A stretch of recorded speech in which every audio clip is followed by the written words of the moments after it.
Yang saya hormati Bapak Kepala Sekolah dan Bapak Ibu Guru yang saya kasihi.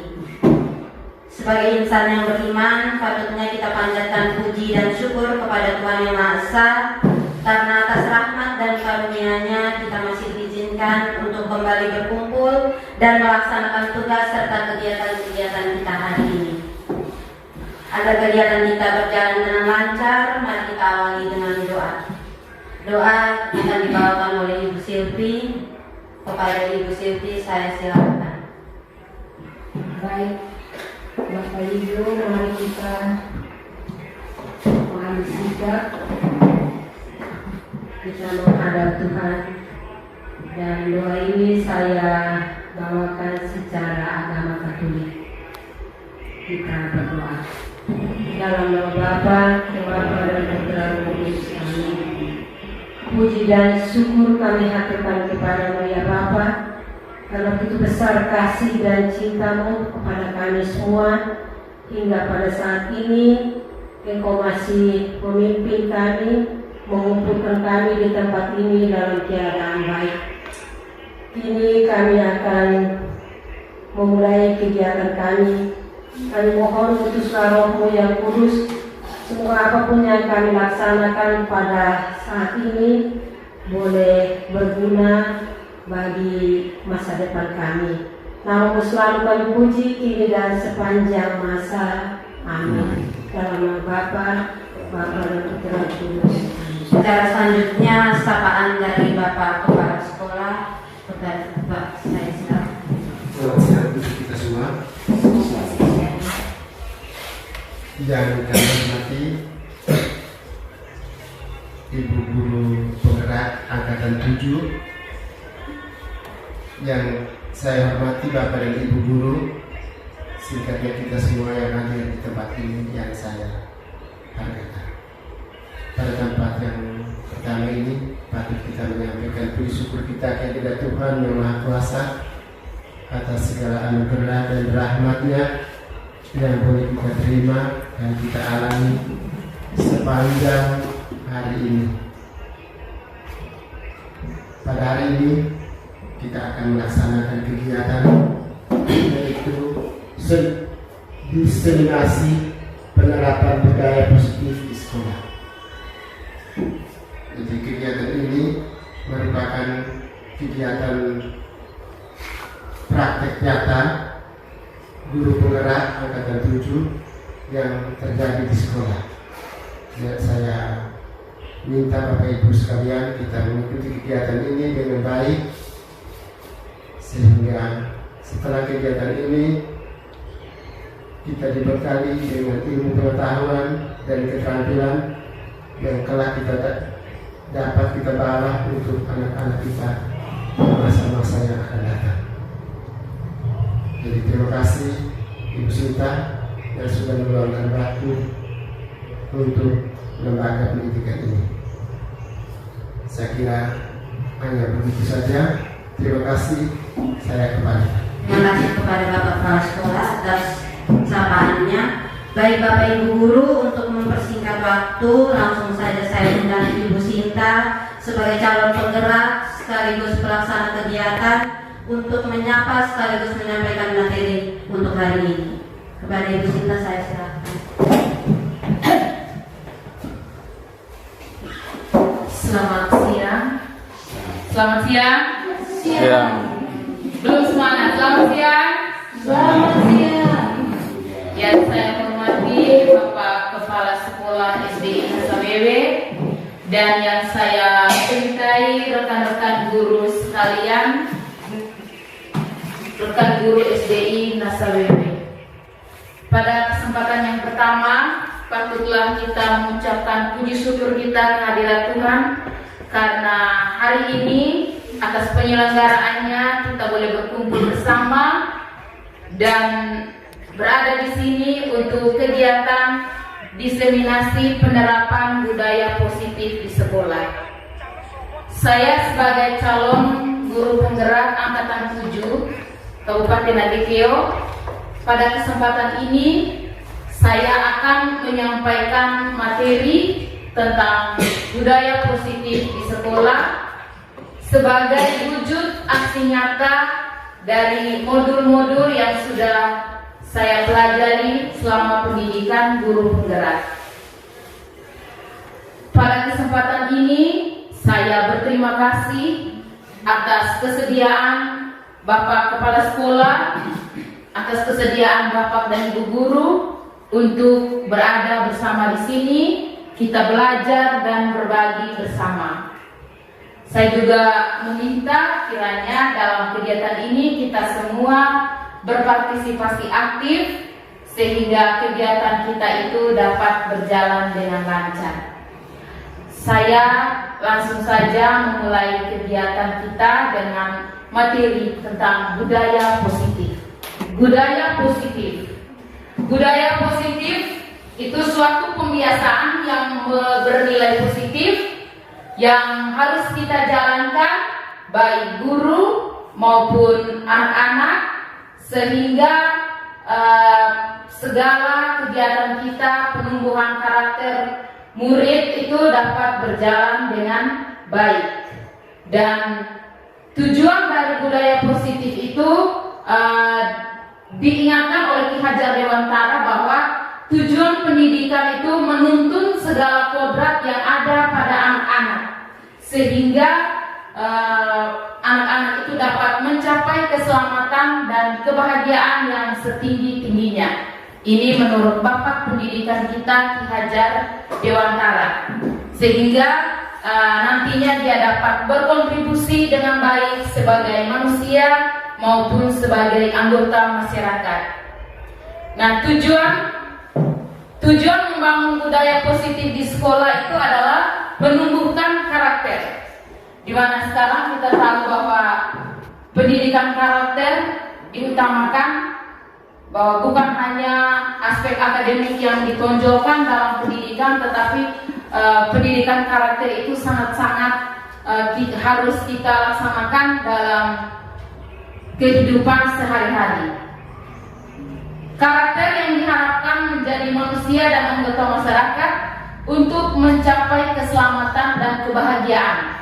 Ini sudah tercantum dalam profil pelajar Pancasila.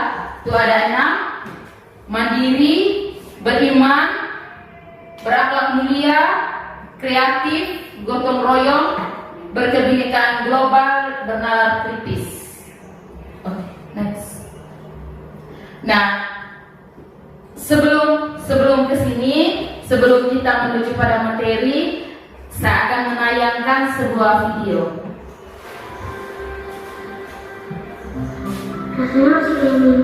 Sebelum kita ke materi, kita diantar dengan sebuah tayangan video.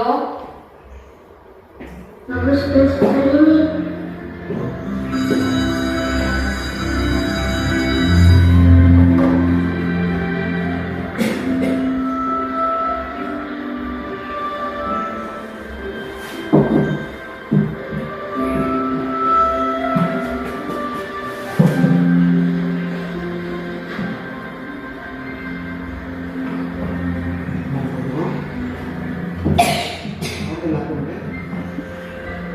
Terus.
Kalau aku masuk sekolah, pasti ibu guru akan marah lagi.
Guru macam apa aku ini?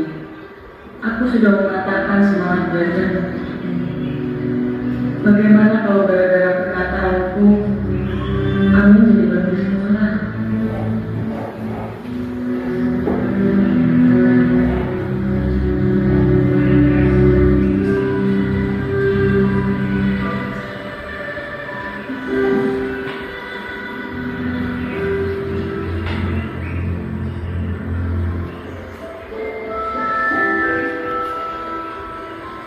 Ya, aku nggak boleh tadi dulu.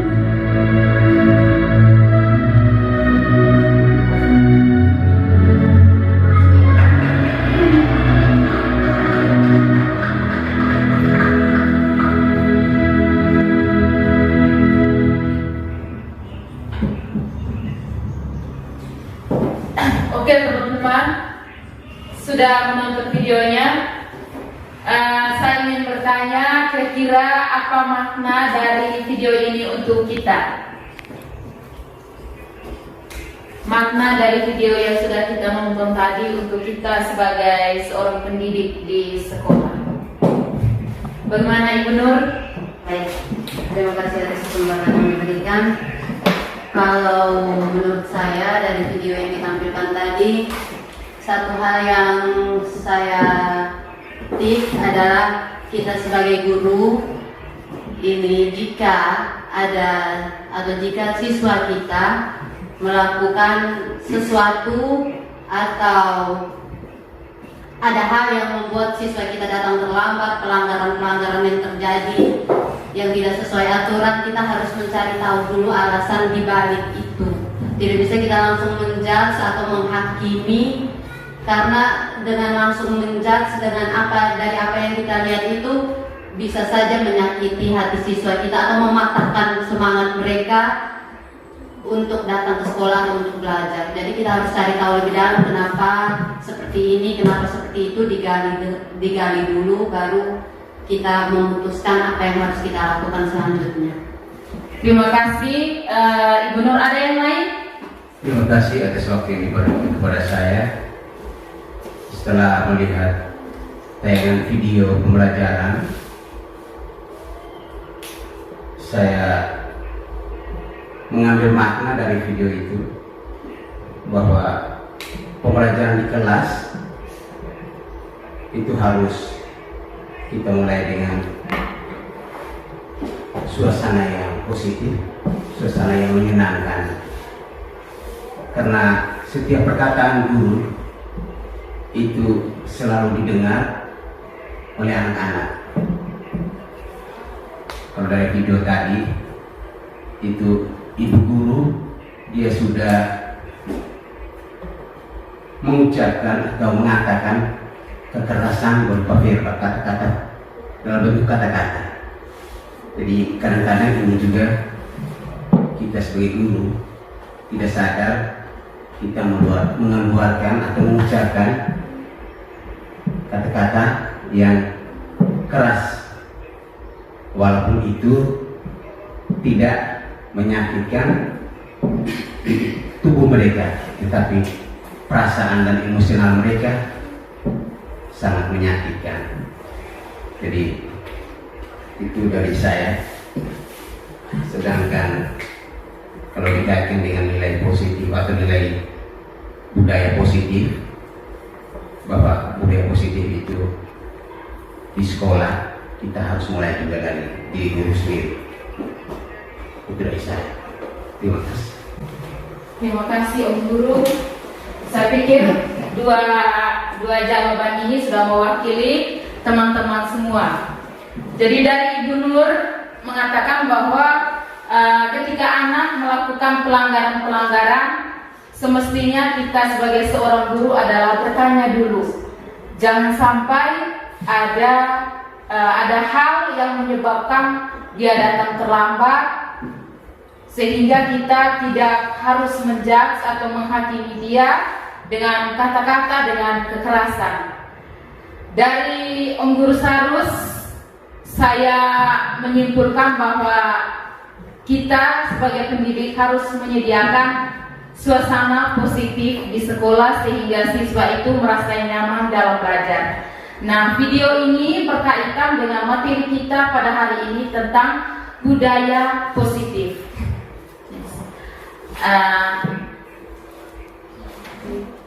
Oke, ini ada pertanyaan tematik ditanyakan kepada Bapak dan Ibu Guru. Apakah setuju atau tidak setuju? Yang pertama, hukuman dapat mendisiplinkan anak.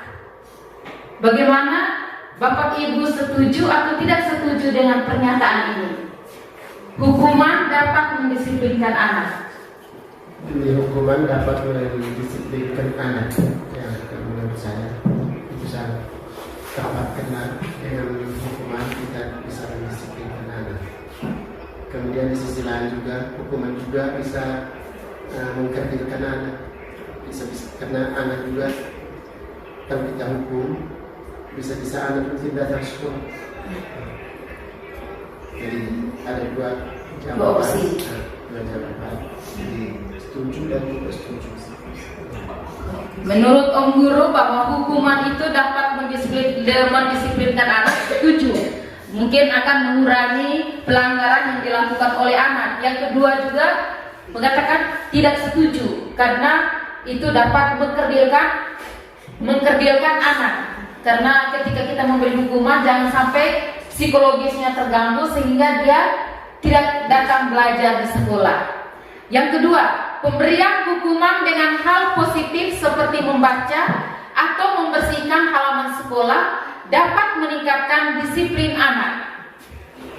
Kalau yang kedua saya rasa mungkin setuju karena hukuman itu bersifatnya mendidik anak. Menurut Pak Guru Yaakob bahwa membersihkan halaman sekolah, pemberian hukuman dengan cara membersihkan halaman sekolah atau membaca itu mendidik. Jadi menurut Om Guru setuju. Bagaimana? Mungkin ada opsi yang lain? Bagaimana Ibu Nur? Pemberian hukuman dengan hal positif seperti membaca. Kalau menurut saya untuk meningkatkan disiplin anak, kata disiplin itu harusnya mulai dari dalam dirinya sendiri. Iya. Kalau menurut saya, jadi pemberian yang namanya hukuman untuk mendisiplinkan anak, saya kurang setuju juga. Tetapi kalau untuk meningkatkan kedisiplinan, saya kurang setuju. Kita ke opsi yang ketiga, memberi penghargaan dapat meningkatkan motivasi belajar anak. Ketika anak belajar, ketika mereka meraih prestasi, kita memberi penghargaan, apakah itu dapat meningkatkan motivasi belajar anak? Saya bukan memberikan jawaban untuk pertanyaan ketiga, tetapi saya mau tambahkan di jawaban untuk nomor 2. Pemberian hukuman dengan hal yang positif seperti membaca atau membersihkan halaman sekolah dapat meningkatkan disiplin anak. Kalau hal ini, pemberian hukuman seperti ini, kita juga harus melihat dengan latar belakang karakter anak. Itu perlu kita kaji bahwa ketika anak ini melanggar hukum, kita harus melihat latar belakang kepribadian atau karakter anak. Sebab kadang-kadang ada anak yang mempunyai sikap apatis khusus. Jadi anak ini akan terus melakukan itu. Nah, karena dia akan merasa bahwa pemberian hukuman hanya sekedar membaca atau membersihkan halaman. Jadi itu juga harus kita pertimbangkan dengan melihat ciri dari anak itu, karakter bakatnya itu. Begitu saja. Jadi saya berikan tambahan itu di nomor 2. Oke, terima kasih. Dalam kaitan dengan pemberian hukuman dan penghargaan ada beberapa opsi. Nah, saya belum menyimpulkan sampai jawabannya setuju dan tidak setuju. Nanti sebentar kita akan mengetahui bahwa itu efektif atau tidak. Next. Nah, pada kesempatan ini kita akan belajar tentang disiplin positif dan nilai-nilai kebajikan universal. Yang kedua, teori motivasi, hukuman dan penghargaan serta restitusi. Yang ketiga, keyakinan kelas. Yang keempat, kebutuhan dasar manusia dan dunia berkualitas.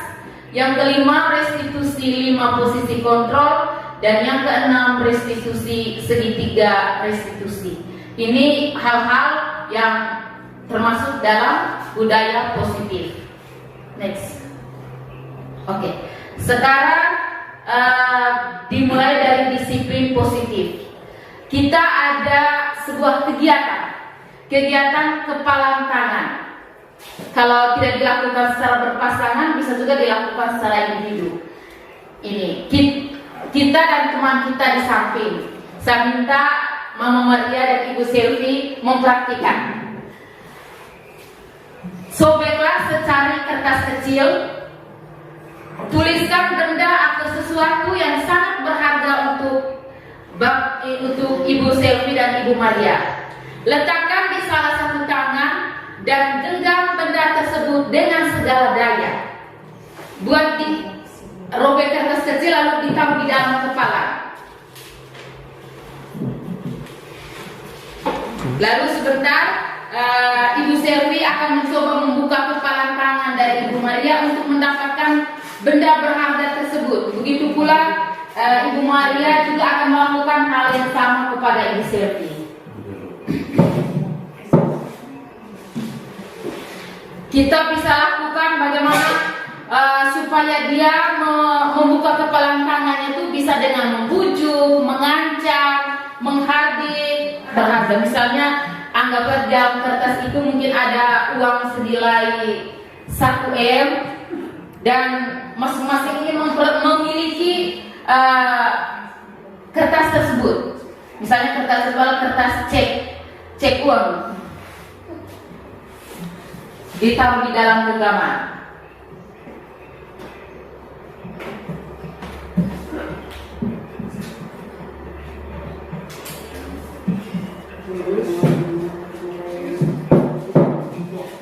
Ya, sekarang Mama Maria coba mengambil kertas yang ada di dalam kepalan tangan Ibu Selvi.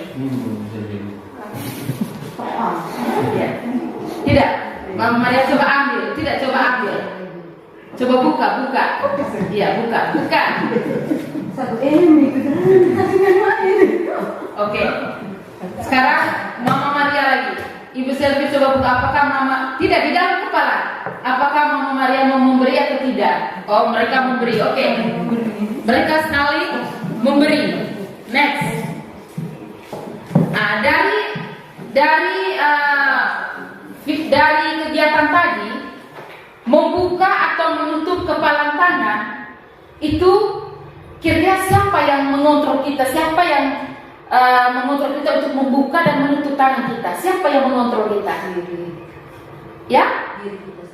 Bagaimana Ibu Selvi dan Ibu Maria? Siapa yang mengontrol? Apakah karena intimidasi dari Ibu Maria atau Ibu Selvi yang dengan rela hati memberi? Kalau menurut saya itu tergantung dari orang yang pegang kertas itu. Dan tadi yang saya pegang itu, saya sebenarnya tidak memberi, tapi saya pikir-pikir kasih saja.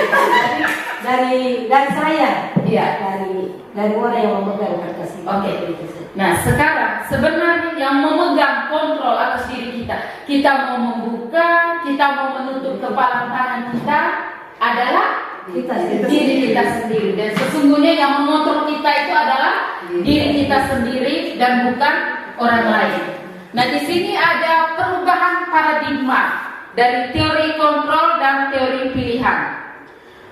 Yang pertama ini adalah miskonsepsi atau konsep yang kurang benar, bahwa yang pertama ilusi bahwa guru itu bisa mengontrol murid. Apakah kita bisa mengontrol murid? Yang kedua, ilusi bahwa kritik dan membuat orang merasa bersalah dapat menguatkan karakter. Ketika kita memberi kritik, kita membuat orang merasa bersalah, apakah bisa menguatkan karakternya? Tidak bisa. Bagaimana? Kenapa tidak bisa?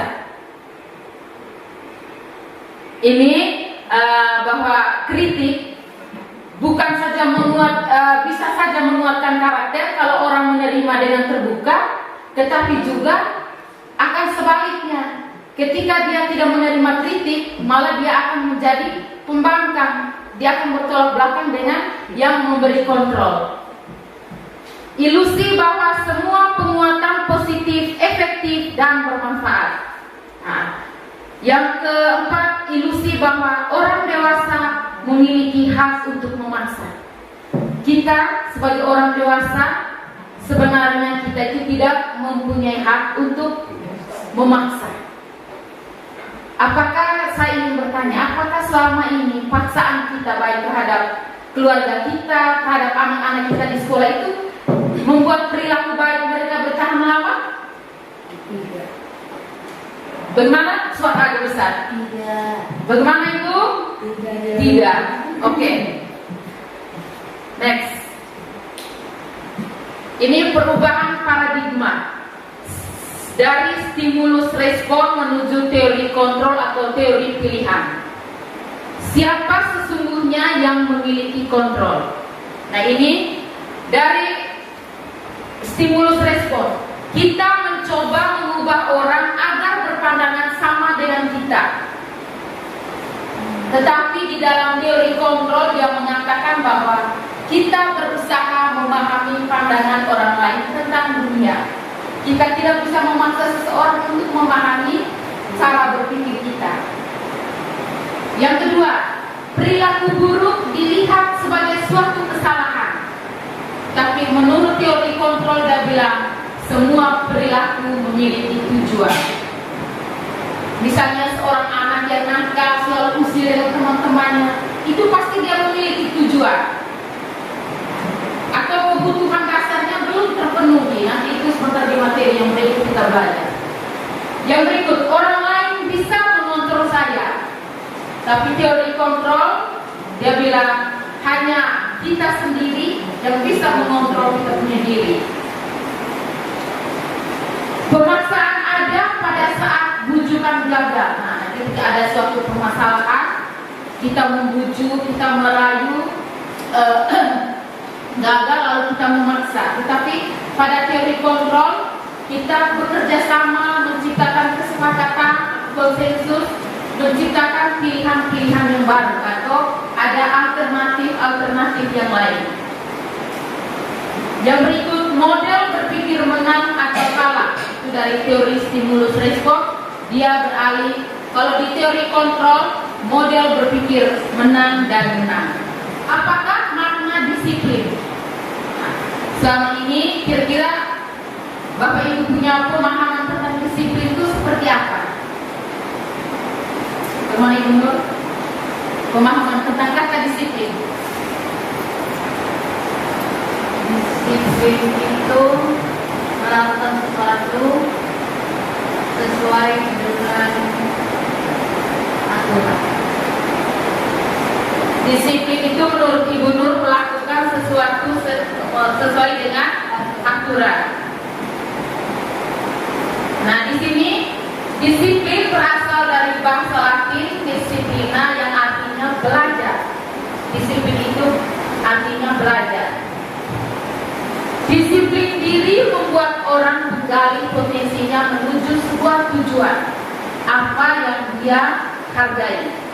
Namun dalam budaya kita itu makna kata disiplin itu menjadi berubah, bukan lagi belajar untuk menggali potensi, menuju sebuah tujuan tentang apa yang dia hargai, tetapi lebih kepada sesuatu yang dilakukan seseorang pada orang lain untuk mendapatkan kepatuhan. Contoh macam kita, Bapak Kepala Sekolah selalu bilang disiplin waktu. Kita menganggap itu bukan dari diri kita sendiri yang mau disiplin, tapi karena ada om guru yang bapak kepala sekolah yang mendisiplinkan kita. Kecenderungan umum adalah menghubungkan kata disiplin dengan ketidaknyamanan, bukan dengan apa yang kita hargai atau pencapaian suatu tujuan mulia. Jadi memang saya pribadi juga ketika mendengar kata disiplin itu, saya selalu berpikir bahwa saya mengikuti sebuah aturan karena ada motivasi dari luar, bukan karena dari dalam diri saya sendiri. Tapi di sini ternyata disiplin itu adalah bagaimana kita belajar menghargai diri kita sendiri untuk melakukan sesuatu yang baik. Next. Nilai-nilai kebajikan universal. Nilai-nilai kebajikan adalah sifat-sifat positif manusia yang merupakan tujuan mulia yang ingin dicapai setiap individu. Nilai tersebut bersifat universal, lintas bahasa, suku bangsa, agama maupun latar belakang. Jadi di dalam kurikulum Merdeka itu ada 6 nilai kebajikan yang sudah tertuang di dalam profil pelajar Pancasila.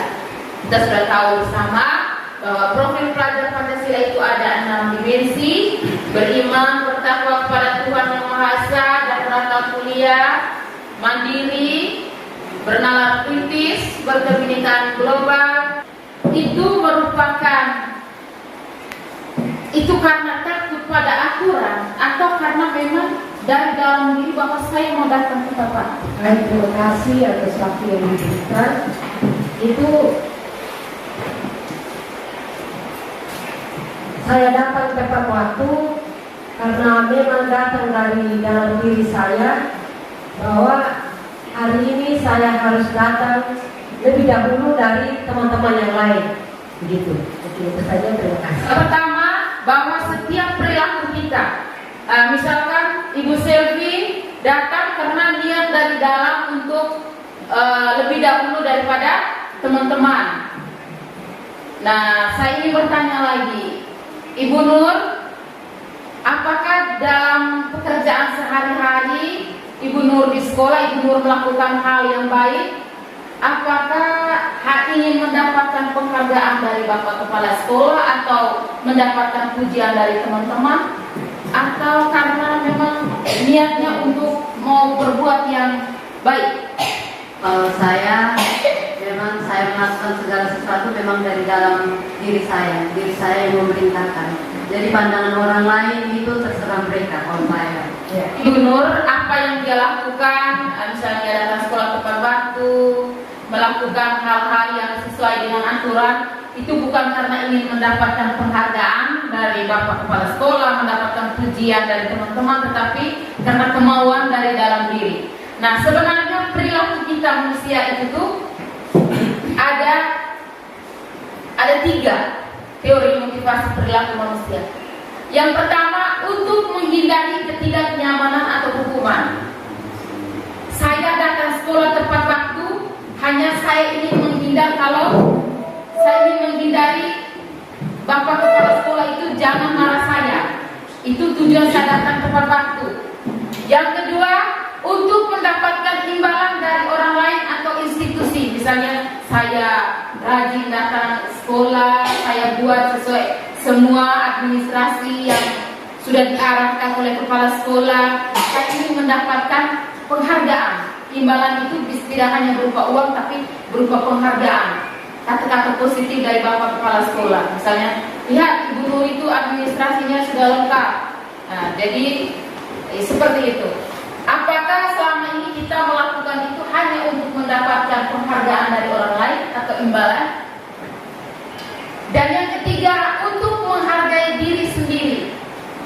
Saya akan menjadi orang yang seperti apa bila saya melakukannya. Bahwa apakah perilaku kita selama ini kita buat itu untuk menghargai kita punya diri sendiri, atau kita menghindari ketidaknyamanan, atau hanya karena ingin mendapatkan pujian atau penghargaan dari atasan kita. Nah, yang pertama dan kedua ini adalah motivasi eksternal atau motivasi dari luar. Dan yang ketiga, motivasi dari dalam diri kita. Bahwa kita berbuat sesuatu itu tidak untuk mendapatkan pujian atau tidak untuk menghindari hukuman, tetapi kita melakukan karena kita menghargai diri kita sendiri. Dan motivasi internal itu biasanya bertahan lebih lama daripada motivasi yang datang dari luar. Ini merdeka menurut Ki Hajar Dewantara. Merdeka itu artinya tidak hanya terlepas dari perintah, tetapi juga cakap buat memerintah diri sendiri. Itu artinya merdeka. Ki Hajar Dewantara mengatakan seperti itu. Kalau menurut saya, bahwa merdeka itu bukan kita bebas lepas, tetapi kita punya satu aturan di dalam diri kita yang harus kita patuhi. Kita bisa memerintah diri kita sendiri. Bukan hanya kita ingin merdeka, kita lepas dari perintah dari atasan kita, dari orang-orang di sekitar kita. Next. Nah, ini tadi di pertanyaan pemantik tadi ada hubungannya dengan ini, bahwa dihukum oleh penghargaan. Bahwa penghargaan itu adalah sebuah hukuman. Penghargaan berlaku sama dengan hukuman. Dalam arti kita meminta atau membujuk seseorang melakukan sesuatu untuk memenuhi tujuan tertentu dari orang yang meminta atau membujuk. Dorongan eksternal dan akan ada faktor ketergantungan. Ternyata selama ini kita berpikir kita memberi penghargaan kepada orang lain itu suatu yang positif. Tetapi ternyata bahwa penghargaan itu sudah seperti dengan hukuman. Kita punya ketergantungan.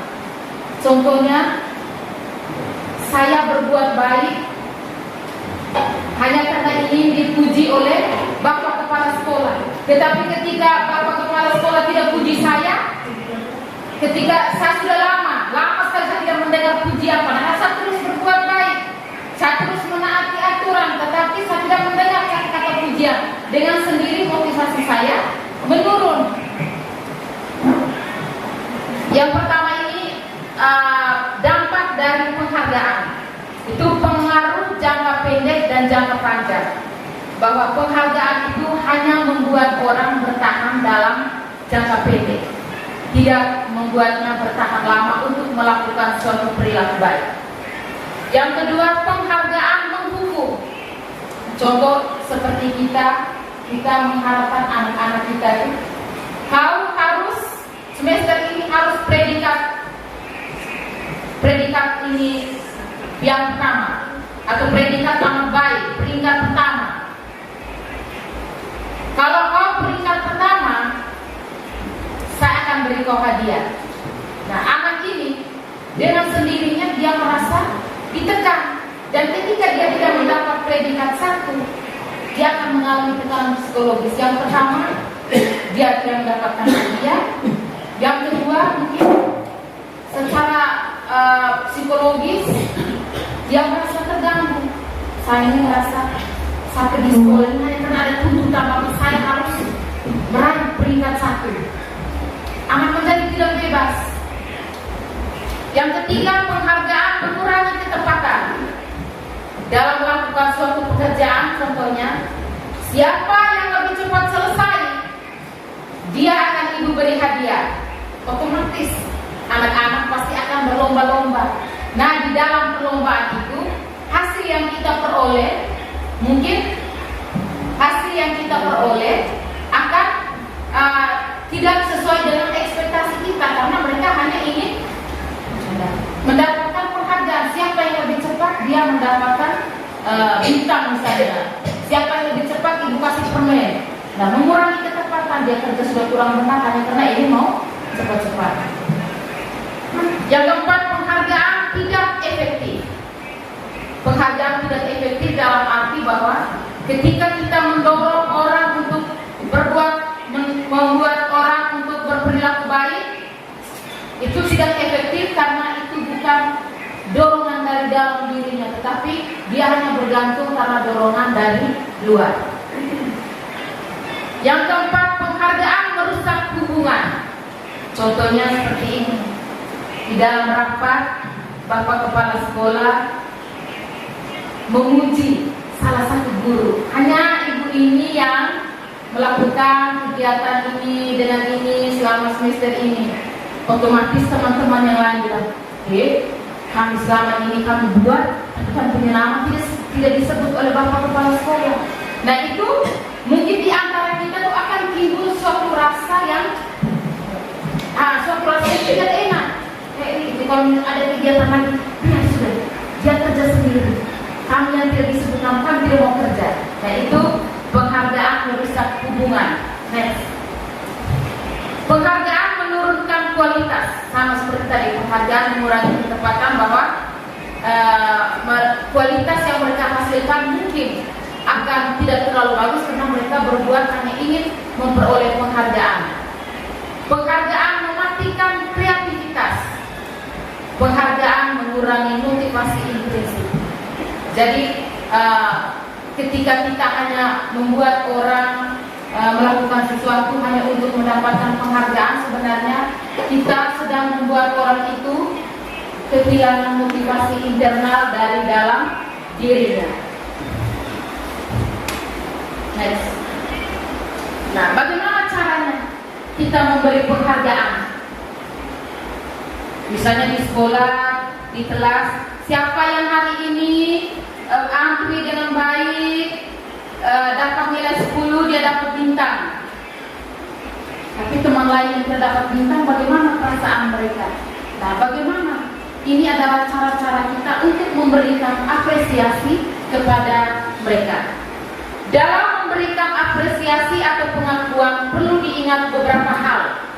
Yang pertama, beri pengakuan secara khusus. Beri pengakuan secara pribadi. Beri pengakuan kepada semua murid bergantian. Setiap murid kita pasti tidak ada yang bilang sepanjang tahun ini dia nakal semua. Pasti ada perilaku-perilaku baik yang dimunculkan. Beri pengakuan secara konsisten dan fokus pada proses. Next. Nah, ini contoh pengakuan. Misalnya pada saat dia menolong temannya, kata-kata yang bisa kita ungkapkan itu, kemarin saya perhatikan kamu sudah menolong teman ini, rasa empatimu besar sekali. Kita tidak perlu memberi sesuatu, kita memberi sebuah perkataan yang mereka tidak sadari bahwa itu adalah sebuah penghargaan. Saya menghargai kepedulianmu pada saat kamu membantu teman-temanmu pada waktu mengerjakan tugas kelompok. Yang berikut, terima kasih untuk rasa tanggung jawabmu pada saat kamu memungut kertas-kertas yang berserakan di lantai. Oke, next. Nah, ini perbedaan, ada tugas perbedaan hukuman dan konsekuensi. Yang pertama, ini ada tindakan guru, kita pilih hukuman atau konsekuensi. Hukuman atau konsekuensi, kita pilih. Yang pertama, mencatat 100 kali di dalam buku kalimat saya tidak akan terlambat lagi. Pada waktu dia terlambat, kita suruh dia tulis 100 kali saya tidak akan terlambat lagi. Ini saya sering lakukan. Ini saya pribadi sering lakukan. Apakah ini hukuman atau konsekuensi menurut teman-teman? Bagaimana? Agak besar sedikit. Hukuman. Oh, menurut Ibu Nur hukuman. Bagaimana yang lain? Hukuman. Oke. Yang kedua, lari mengelilingi lapangan basket 2 kali karena terlambat hadir di sekolah. Ini hukuman atau konsekuensi? Hukuman. Murid diminta untuk push up 15 kali karena tidak menggunakan masker ke sekolah. Hukuman atau konsekuensi? Hukuman. Membersihkan tumpahan air di meja tulis karena tersenggol pada saat belajar. Konsekuensi atau hukuman? Konsekuensi. Oke. Apakah benar? Sebentar. Murid disuruh untuk tidak mengenakan sepatu seharian di sekolah karena tidak mengenakan sepatu hitam. Hukuman atau konsekuensi? Hukuman atau konsekuensi? Hukuman. Lari mengelilingi lapangan basket 2 kali karena terlambat 10 menit untuk pelajaran PJOK. Hukuman. Oke, kita lihat bersama. Next. Nah, oke, ternyata teman-teman punya jawaban benar ya. Mencatat 100 kali itu adalah hukuman. Lari mengelilingi lapangan basket karena terlambat, hukuman. Ya, dan seterusnya. Ini membersihkan tumpahan air di meja tulis karena tersenggol pada saat belajar, konsekuensi. Menggantikan kertas tugas teman yang telah dicoret-coret, konsekuensi.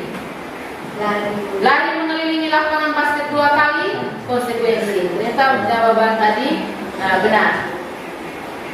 Oke, nah sekarang ini mengantar kita untuk bagaimana membuat perbedaan antara hukuman dan konsekuensi. Hukuman, sesuatu yang menyakitkan harus terjadi. Contoh ketika anak terlambat, kita kadang pukul atau kita marah, itu sudah kekerasan verbal. Konsekuensi, sesuatu harus terjadi. Oh, misalnya kalau kau terlambat seperti Om Guru tadi menyetujui bahwa kalau kau terlambat, baca buku dan bersihkan halaman sekolah, itu adalah konsekuensi. Yang kedua, membuat anak sakit baik fisik maupun hati untuk jangka waktu lama, itu hukuman. Sedangkan konsekuensi, membuat anak merasa tidak nyaman dalam jangka waktu pendek. Misalnya dia terlambat lalu kita suruh dia bersih WC, bersih rumput di halaman, itu hanya membuat dia tidak nyaman dalam jangka waktu yang pendek. Hukuman, anak membenci kedisiplinan. Kalau konsekuensi, anak menghargai disiplin. Hukuman itu paksaan. Kalau konsekuensi ada stimulus dan tanggapan. Hukuman mendorong anak menyakiti diri sendiri. Konsekuensi mendorong anak agar mudah menyesuaikan diri. Hukuman itu membuat anak memiliki konsep diri yang buruk. Sedangkan konsekuensi membentuk konsep diri yang baik. Kalau hukuman anak belajar untuk menyembunyikan kesalahan, konsekuensi anak belajar untuk mematuhi peraturan. Marah, rasa bersalah, dipermalukan, merasa tak dihargai, itu adalah hukuman. Sedangkan konsekuensi kehilangan hak, dibuat tidak nyaman, diasingkan untuk sementara. Next. Nah, dari tadi ada hukuman, ada konsekuensi, dan ini adalah restitusi. Apa itu restitusi? Restitusi itu dari kata institusi dan re. Re itu adalah mengembalikan, dan institusi itu adalah suatu tempat atau lembaga atau kelompok. Jadi restitusi adalah proses menciptakan kondisi bagi murid untuk memperbaiki kesalahan mereka, sehingga mereka bisa kembali pada kelompok mereka dengan karakter yang lebih kuat.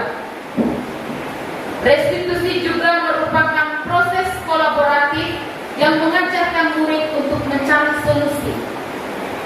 Kalau hukuman, konsekuensi kita yang memberi, tapi dalam restitusi kita mengajarkan anak untuk mereka melakukan kesalahan, mereka yang menemukan solusi dari permasalahannya.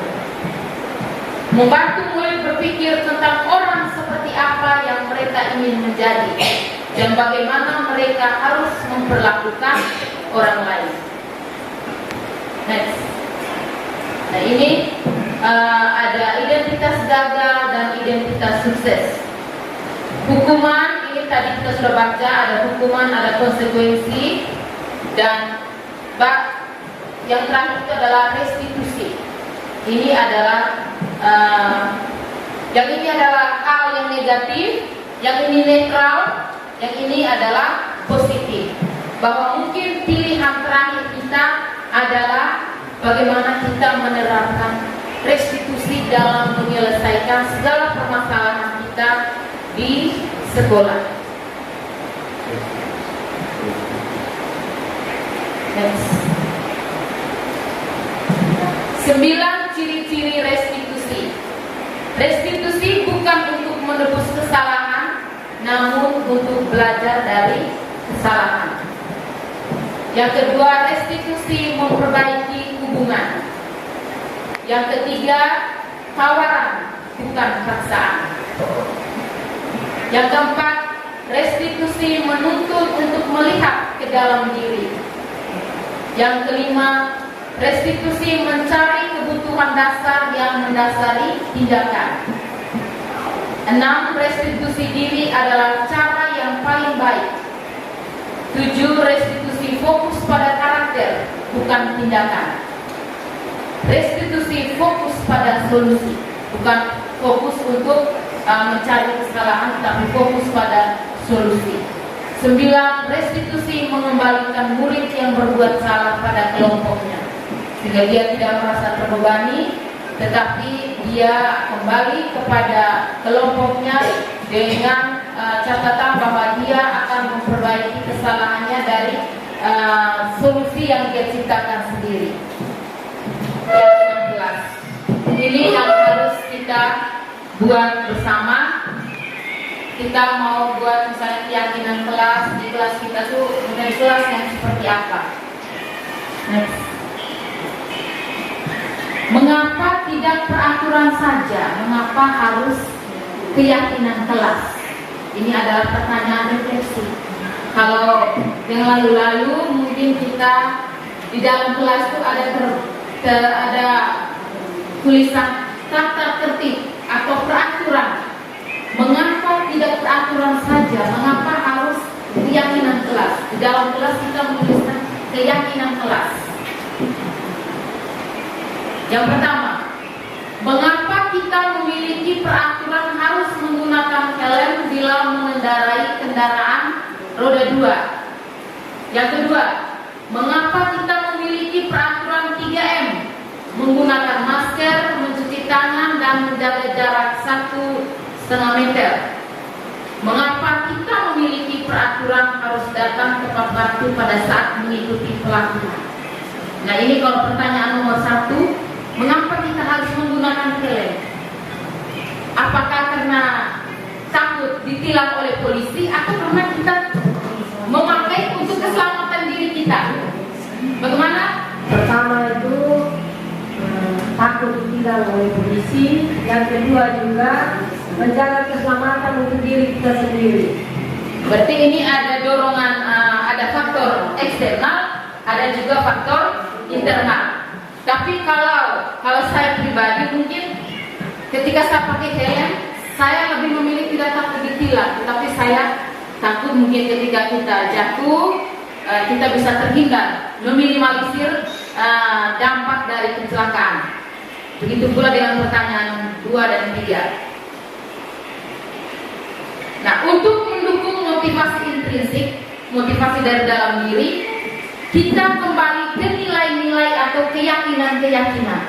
Karena ketika kita sebut peraturan, orang mendengar kata peraturan saja, dia merasa stres. Tetapi ketika dia melaksanakan sesuatu karena dia yakin bahwa saya melakukan ini untuk menghargai diri saya sendiri, dia tidak akan stres, dan itu perilaku itu akan selalu bertahan lama. Dan mengapa kita harus buat keyakinan kelas? Karena mungkin dengan cara seperti itu anak murid kita akan lebih menguatkan karakter mereka dibandingkan mengikuti serangkaian peraturan. Menurut teman-teman, yang mana yang merupakan keyakinan kelas? Dari kedua gambar ini ada semuanya kesepakatan kelas, tapi yang mana yang merupakan keyakinan kelas? Mengapa? Datang tepat waktu, mengucapkan salam, menjaga kebersihan sekolah, berdoa sebelum dan sesudah kegiatan, aktif dalam pembelajaran, tertib. Yang mana yang merupakan keyakinan kelas? Yang kanan, kesepakatan kelas yang di sebelah sini. Kami guru dan murid yang saling menyayangi. Yang kedua, kami murid yang semangat belajar. Yang ketiga, kami murid yang peduli dengan teman-teman. Oke, jawabannya ada sebentar. Next.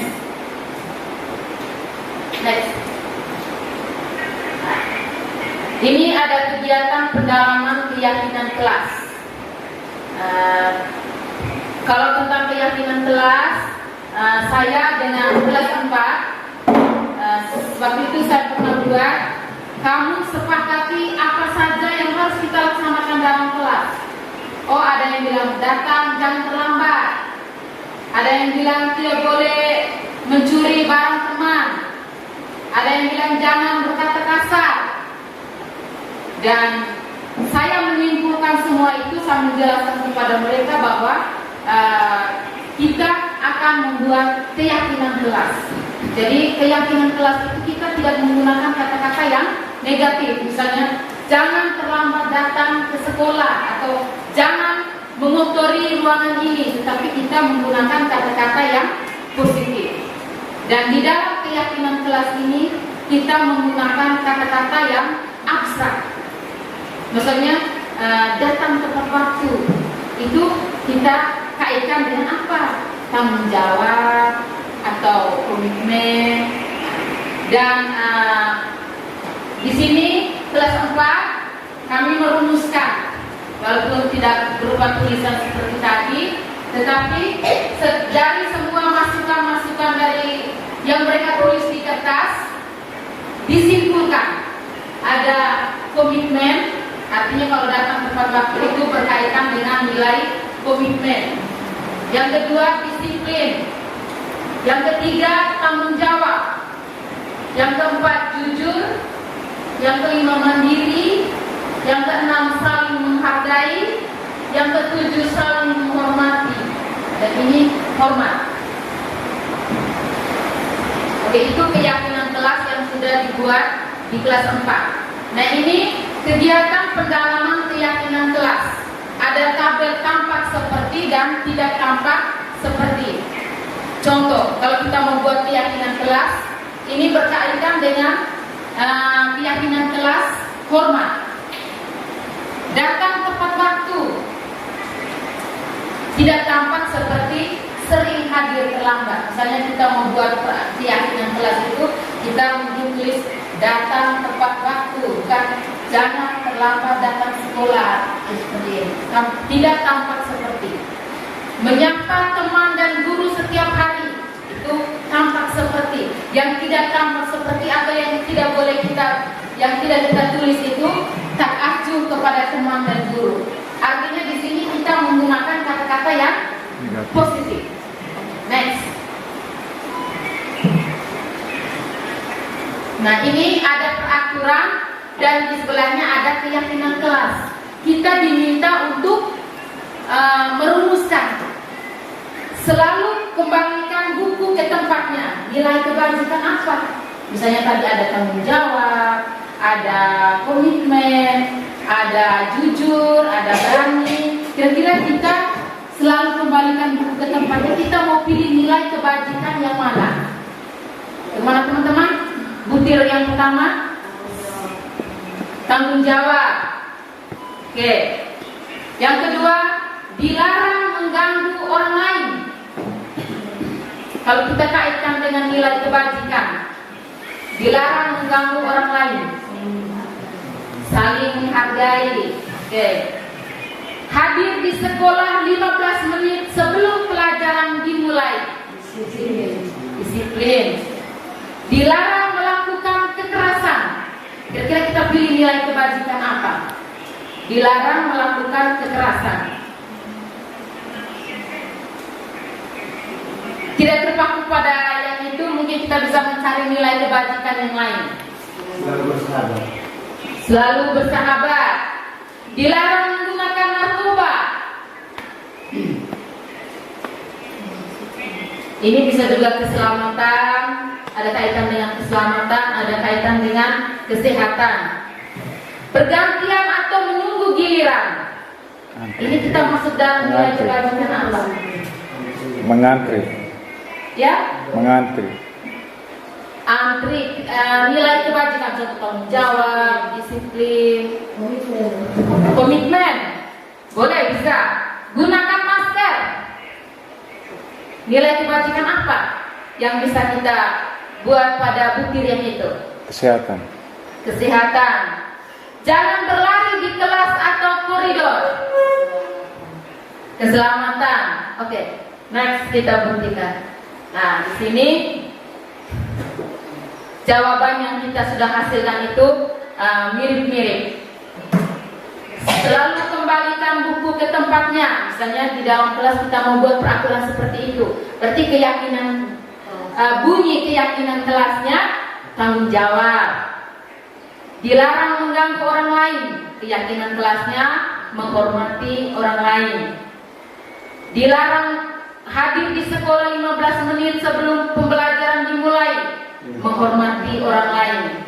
Nah, mungkin ketika dia terlambat dia sudah mengganggu konsentrasi guru dan konsentrasi teman-teman. Itu ada keyakinan kelasnya menghormati orang lain. Berkomitmen seperti jawabannya Ibu Selvi. Dilarang melakukan kekerasan.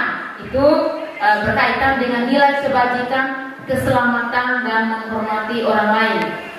Dilarang menggunakan narkoba. Itu tentang kesehatan.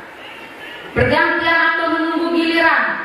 Menghormati orang lain dan bersahabat. Gunakan masker, itu kesehatan dan keselamatan. Jangan berlari di kelas atau koridor, itu berkaitan dengan nilai kebajikan, keselamatan dan keamanan. Next. Sekarang kita ke materi berikutnya, kebutuhan dasar manusia. Nah, dalam kehidupan sehari-hari kita sebagai individu, sebagai manusia, kita memiliki kebutuhan dasar. Di sini ada, di dalam tingkat ini ada berapa Bapak Ibu? Ada berapa di sana? Ada berapa kebutuhan dasar manusia? Ada berapa? Ada 5. Yang pertama itu kebutuhan untuk bertahan hidup. Yang kedua itu rasa kasih sayang dan rasa diterima. Yang ketiga kesenangan. Kebutuhan kita akan kesenangan.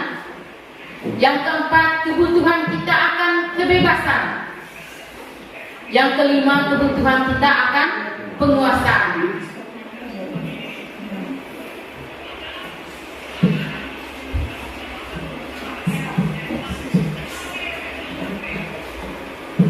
Kembali. Ini saya mulai dari kebutuhan dasar manusia bertahan hidup. Seringkali dalam keseharian kita di sekolah itu, dan mungkin kita pernah alami bahwa ada anak yang datang ke sekolah tidak semangat dalam mengikuti pelajaran, lemah, letih, lesu. Itu kita tidak serta merta, kamu kenapa kau? terus. Mungkin kita bertanya dulu, kenapa? Bisa jadi dia di rumah tidak ada sarapan. Dan ini memang pernah saya alami di kelas waktu itu. Saya lihat motivasi pelajarnya di dalam kelas sudah menurun, mengelamun. Ternyata saya tanya, mau makan apa tadi? Ibu saya tidak makan apa karena beras tidak ada. Dan itu sebagai guru kita harus bertanya dulu. Anak murid itu melakukan sesuatu, atau kita semua melakukan sesuatu itu karena didorong ada kebutuhan kita yang belum dipenuhi. Yang kedua, kesenangan. Ketika kita sementara belajar, mungkin ada anak yang berlari ke sana, berlari ke sini. Mungkin itu dia ingin mendapatkan rasa senang. Kebutuhan akan rasa senang itu belum terpenuhi sehingga dia berperilaku seperti itu. Kasih sayang dan rasa diterima. Tapi dalam kelas juga ada anak yang cari perhatian.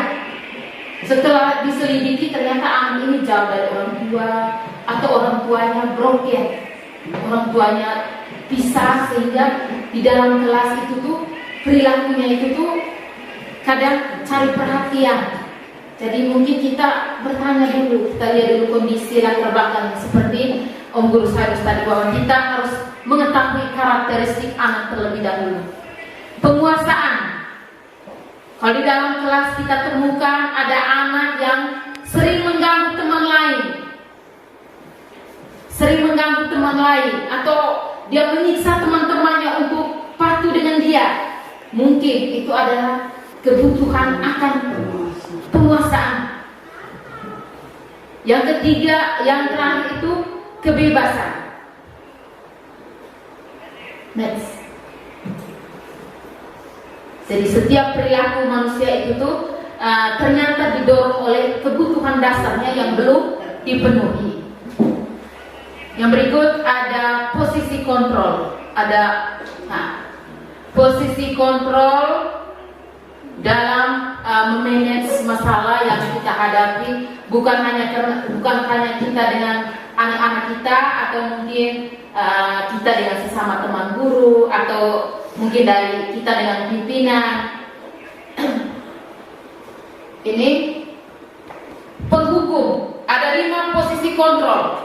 Dalam budaya positif itu ada materi 5 posisi kontrol. Yang pertama itu penghukum.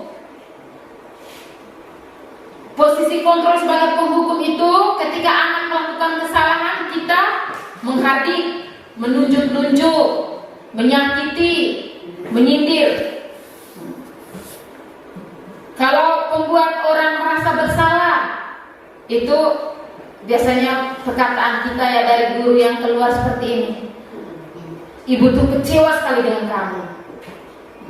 Seharusnya kamu tuh seperti ini. Ibu tuh kecewa. Saya juga sering buat. Mulai dari penghukum, pembuat orang merasa bersalah, saya juga buat.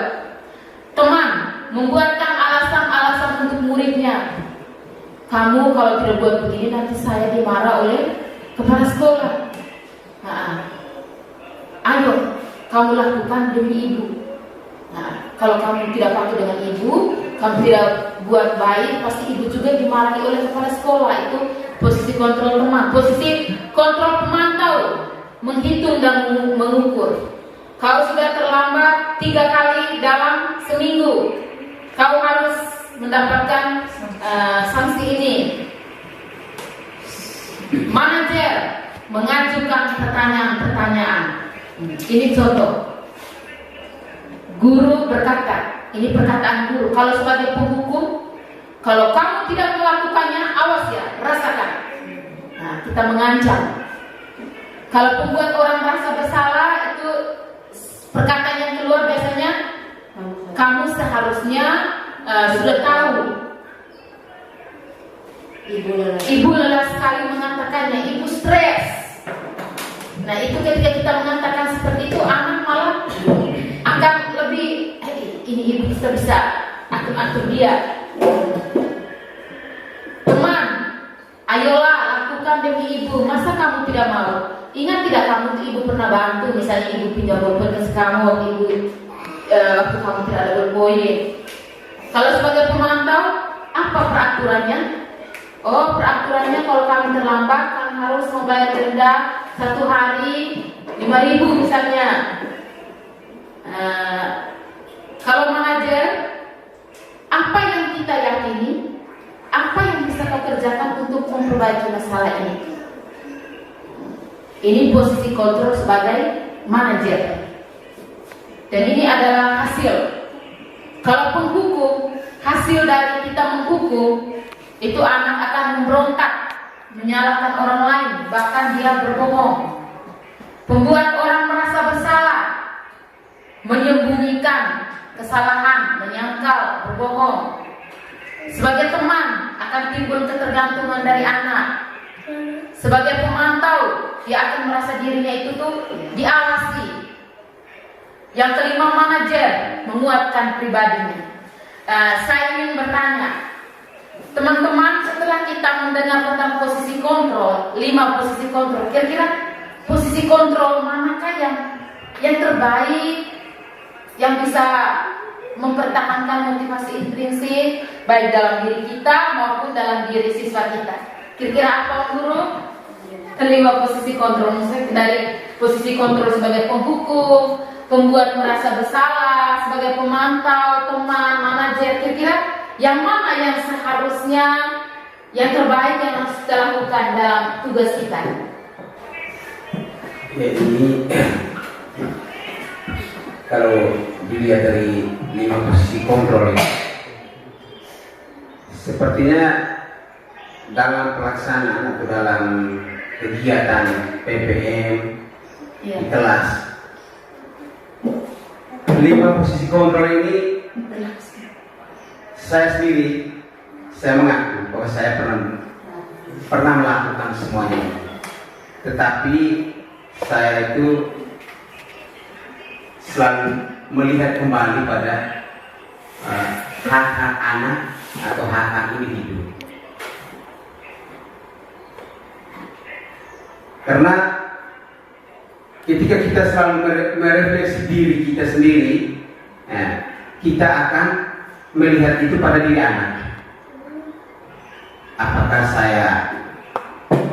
perasaan saya ini disakiti seperti ini? Apakah saya terima atau tidak? Jadi yang lebih dari situ, kita harus lebih memilih posisi kontrol yang dengan melihat diri kita sendiri, sehingga kadang sesekali juga kita pada posisi yang pemantau atau yang selalu menghukum dengan kata-kata yang keras. Jadi karena itu juga kita harus melihat kembali situasi, posisi, karakter anak. Kadang-kadang anak juga yang ketika kita terlalu lembut, halus, sopan, juga dia tidak insaf begitu. Jadi itu menurut saya. Pak Guru Sarus bilang, ketika kita dalam keseharian posisi kontrol yang mana, kita harus memilih posisi kontrol yang bisa kita melihat dengan hak-hak anak, melihat dengan diri kita juga. Menurut saya minta pendapat dari Ibu Nur, dari kelima posisi kontrol ini kira-kira yang mana yang dianjurkan? Kalau yang dianjurkan untuk kita, kalau menurut saya posisi kontrol manajer.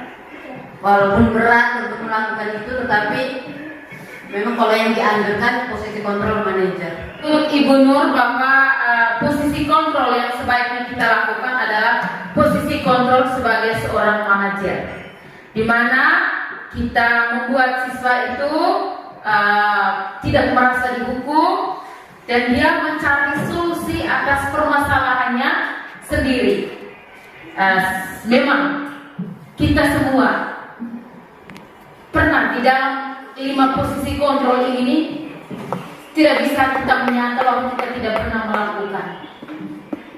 Kita sudah pernah melakukan, baik dari penghukum sampai pada posisi kontrol manajer.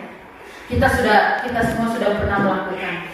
Tetapi dalam implementasi kurikulum merdeka, kita berusaha walaupun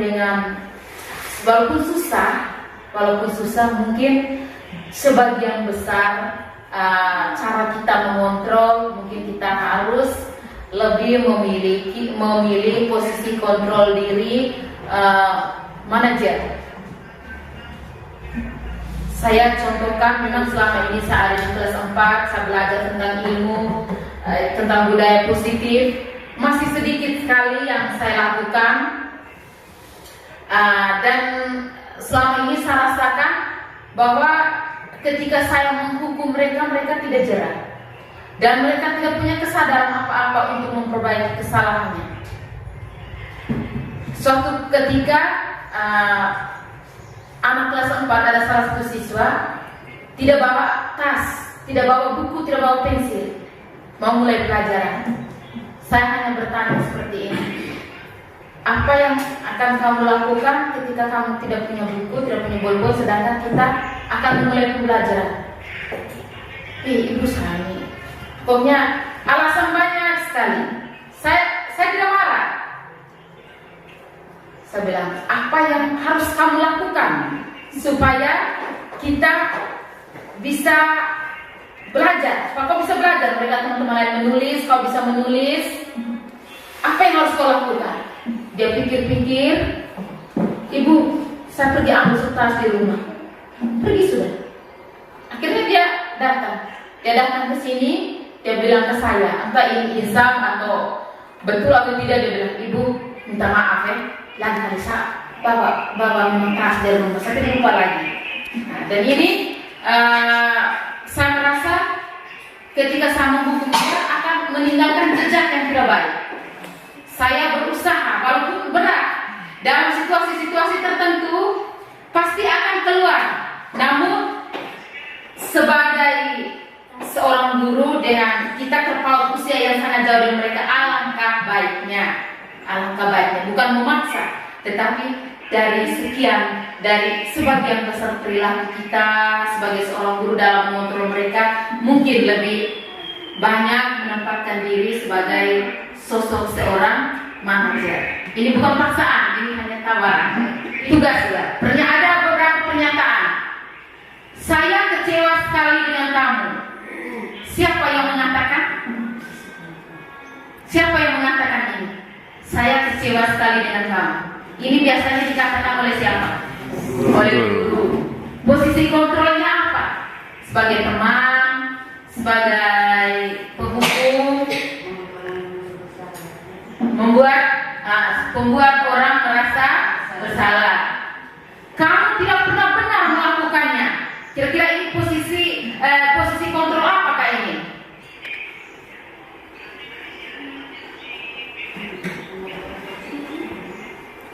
Kamu tidak pernah benar melakukannya.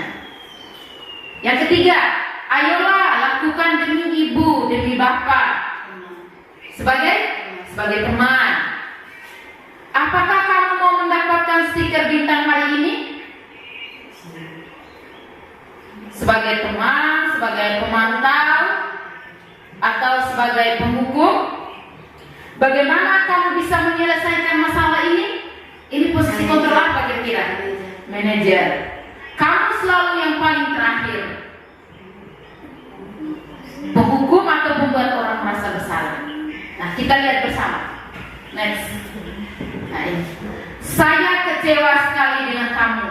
Itu perkataan dari posisi kontrol membuat orang merasa bersalah. Kamu tidak pernah benar melakukannya. Kamu hukum, posisi kontrol penghukum. Ayolah lakukan demi ibu, demi bapak. Itu posisi kontrol sebagai teman. Apakah kamu mau mendapatkan stiker bintang hari ini? Itu posisi kontrol sebagai pemantau. Bagaimana kamu bisa menyelesaikan masalah ini?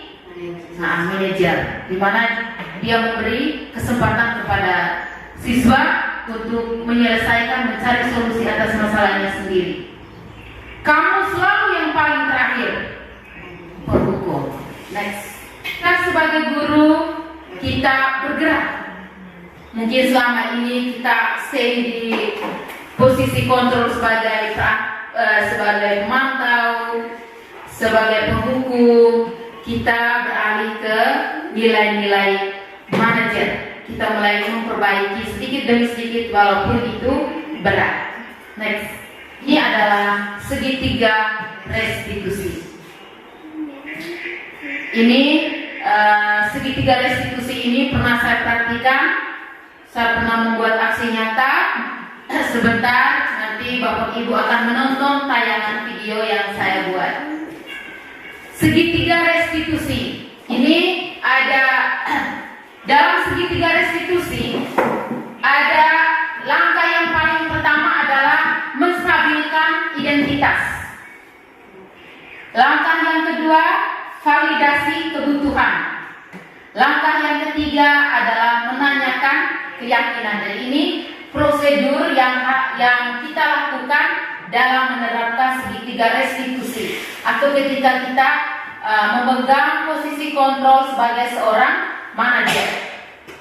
Yang pertama, menstabilkan identitas. Kita panggil anak, lalu kita tanya, kenapa kamu terlambat hari ini? Lalu kita berikan kata-kata penguatan seperti ini. Setiap orang itu pasti pernah melakukan kesalahan, termasuk ibu dan bapak guru juga. Terus kamu bukan satu-satunya yang pernah melakukan ini. Yang kedua, pada tahap validasi kebutuhan, kita bertanya, kamu tentu punya alasan mengapa melakukan itu. Jadi setiap perilaku anak itu pasti ada dorongan mengapa mereka melakukan.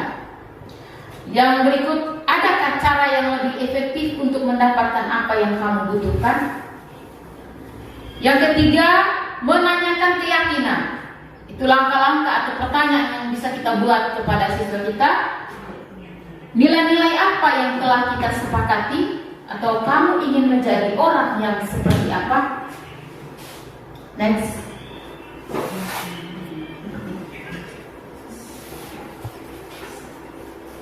Pada tahap menstabilkan identitas, ini membantu anak agar ketika mereka bersalah, mereka bisa untuk membuat anak yang merasa gagal karena berbuat salah menjadi positif terhadap dirinya. Oh ternyata ketika saya berbuat salah, bukan cuma saya tapi teman-teman lain, dan saya akan berusaha untuk memperbaikinya. Dalam tahap ini, guru berkata, tadi sudah ada di segitiganya, tapi ini ada penguatan lagi. Berbuat salah itu hal yang manusiawi. Memang pada ketika kita marah, anak-anak pasti, kau kenapa begini? Tetapi dalam segitiga restitusi, dia perkataan yang kita ucapkan, berbuat salah itu hal yang manusiawi. Tidak ada manusia yang sempurna. Bapak Ibu juga buat salah. Kita pasti bisa menyelesaikan permasalahan ini. Bapak Ibu tidak tertarik untuk mencari tahu siapa yang benar, siapa yang salah. Bapak Ibu lebih tertarik untuk menyelesaikan masalah. Kalau kamu menyalahkan dirimu sendiri terus-menerus, apakah kamu bersikap baik pada dirimu sendiri? Ini pada tahap menstabilkan identitas. Next. Nah, pada tahap validasi kebutuhan, membantu murid mengenali kebutuhan dasar yang ingin dipenuhinya ketika melakukan kesalahan. Guru bisa berkata seperti ini, kamu bisa saja kan melakukan hal yang buruk, tapi kamu tidak melakukannya kan? Ini contoh ketika anak memukul temannya. Kamu pasti punya alasan mengapa melakukannya.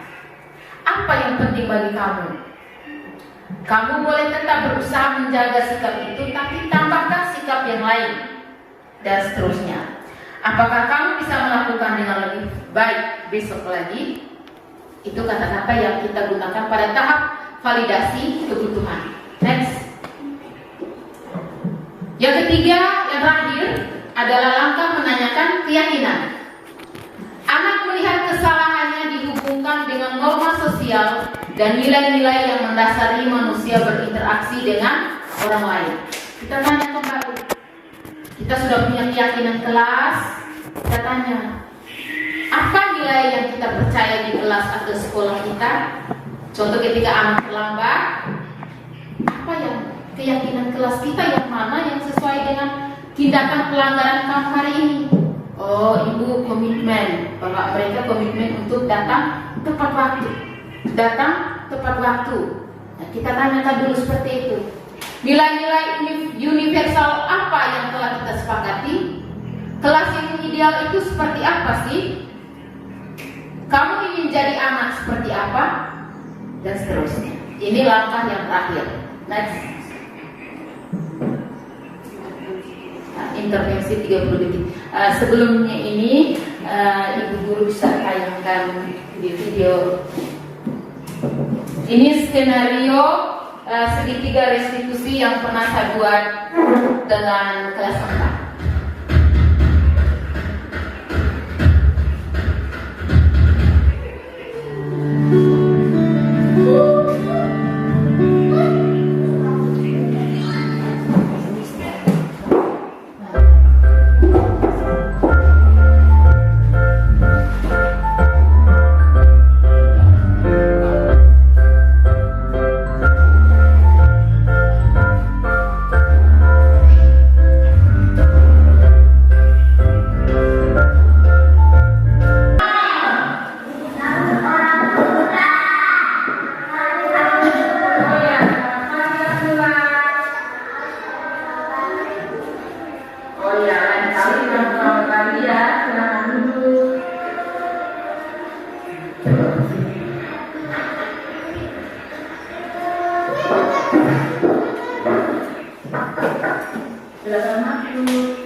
itu bagaimana caranya agar bisa tidak terulang kembali.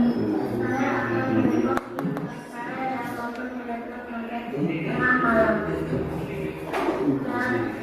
saya akan bertakwa pada malam hari dan pada renungan kita yaitu yang menuju ke sekolah. Saya juga akan meminta bantuan kakak untuk menghubungi perjalanan agar dia bisa masuk ke tempat. Oh ya, terima kasih Akila. Semoga Akila dapat melakukan tugasnya yang telah dan bisa membuat kita. Terima kasih Akila. Terima kasih guru. Silakan ya.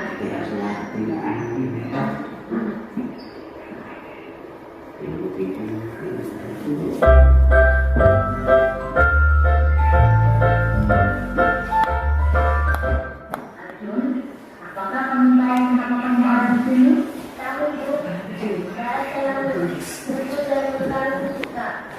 Oh iya, apakah tindakan mengganggu dan memukul teman itu salah atau tindakan yang benar? Ya, semua kita pasti pernah melakukan kesalahan. Termasuk ibu, namun di sini ibu tidak mencari siapa yang salah dan siapa yang benar. Ibu ingin kita bersama bisa mencari penyelesaian bersama agar kejadian ini tidak terulang kembali. Kamu pasti punya alasan melakukan tindakan tersebut.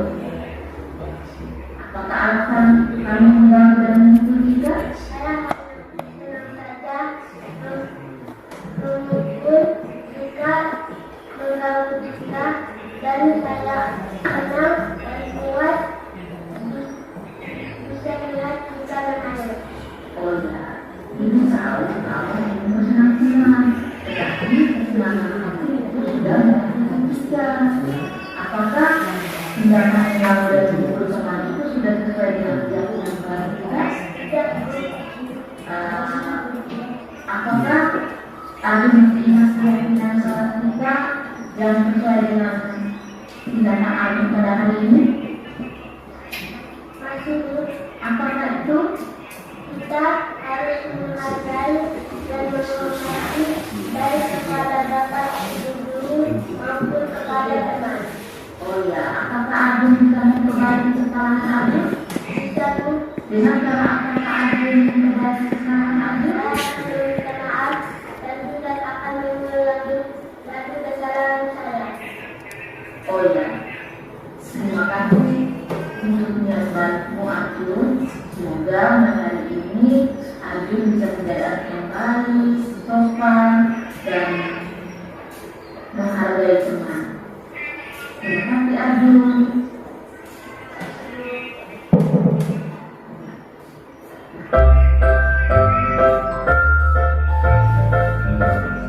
Salam Pancasila.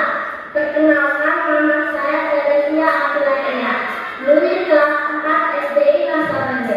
Perasaan saya sangat senang setelah mempraktikkan seni budaya diskusi bersama ibu dan teman. Saya tidak bungkul, tetapi saya mendapatkan solusi permasalahan saya yang dapat berulang dan berulang. Semoga saya bisa melaksanakan keyakinan sekolah saya. Terima kasih. Nama saya Gini Sore, murid kelas 4 SDI Masawewe. Hari ini saya sangat senang setelah praktik segitiga restitusi bersama Ibu Yasinta. Biasanya saya dikenal marah, tetapi Ibu mengajar saya berkomunikasi dengan baik, sehingga saya mendapat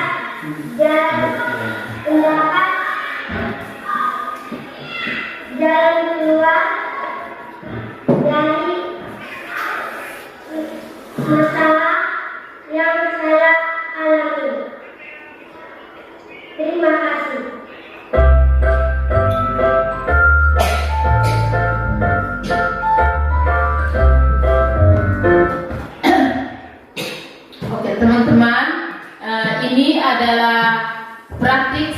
3 restitusi yang pernah saya lakukan bersama murid saya di kelas 4. Jadi saya melaksanakan beberapa tahapan, mulai dari menstabilkan identitas,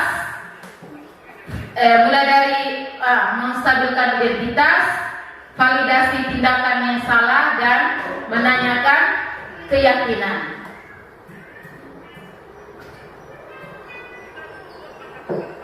Ini intervensi 30 detik. Intervensi ini bisa membantu murid kembali ke tujuan semula dengan cukup singkat, dengan cara non konfrontatif. Pertanyaan-pertanyaan yang diajukan biasanya dikemukakan oleh seorang pemantau dan manajer. Ini mungkin pertanyaan yang bisa kita lontarkan kepada peserta didik ketika mereka membuat pelanggaran atau kesalahan. Yang pertama, apakah kamu ingin berbuat lebih baik? Yang kedua, apakah saat ini kamu sedang menjadi orang yang sedang kamu inginkan? Yang ketiga, apakah kamu bisa mengubah kegiatan atau perilaku kamu saat ini menjadi sikap yang lebih membantu? Yang keempat, apakah wajar membuat kesalahan? Bisakah kita memperbaikinya? Yang kelima, apa yang kamu lakukan saat ini sesuai? Yang keenam, kapan kamu siap untuk mulai? Yang ketujuh, peraturannya apa? Sepertinya kamu punya masalah, saya bisa bantu apa? Saat ini kamu seharusnya berbuat apa? Apa yang bisa saya bantu agar kamu bisa melakukannya? Apakah saya bisa bantu kamu agar dapat segera mulai? Apakah tugas kamu saat ini? Bagaimana kamu ingin diperlakukan pada kegiatan ini? Bisakah kamu melakukannya? Apa yang kamu inginkan? Peraturannya apa?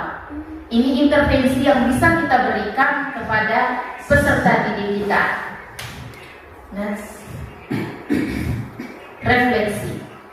Di sini saya akan bagikan kertas, setelah itu baru dipresentasikan bersama. Menjawab pertanyaan 4 nomor. Nomor yang pertama, hal baru apa yang mengubah paradigma saya yang saya dapatkan hari ini? Yang kedua, perasaan apa yang muncul selama mengikuti sesi ini, khususnya mengenai makna disiplin dan motivasi intrinsik? Nomor 3, peran Among seperti apakah yang telah saya lakukan selama mengikuti modul ini? Yang keempat, saya akan menjadi Among yang seperti apakah setelah mengikuti modul ini?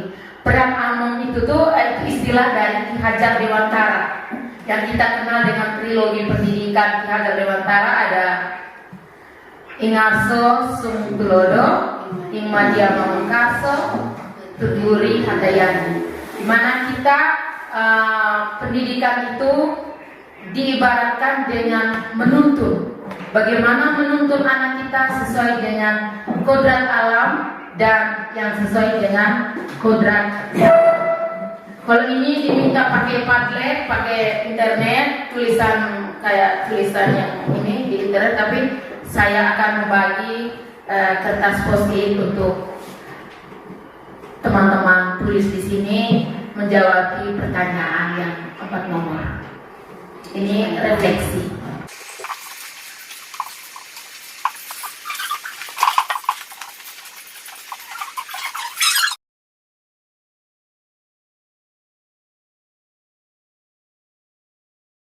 Dari materi ini yang mau sesi 1 jam ini, apa yang hal baru, apa yang mengubah saya punya cara berpikir?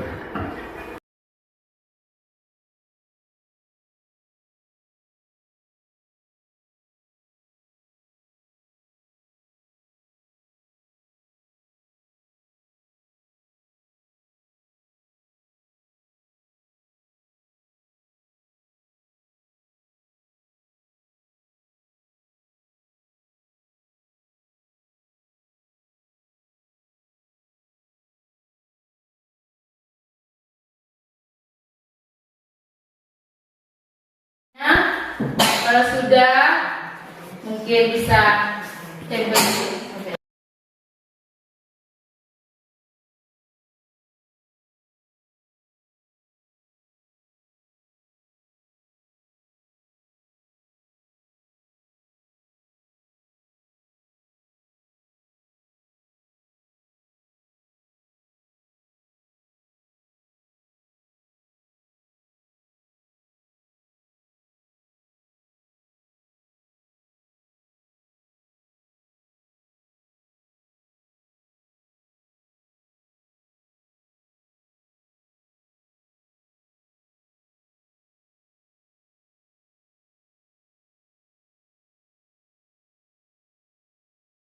Saya berikan kesempatan kepada Ibu Nur Laila untuk membacakan hasil refleksi dari teman guru.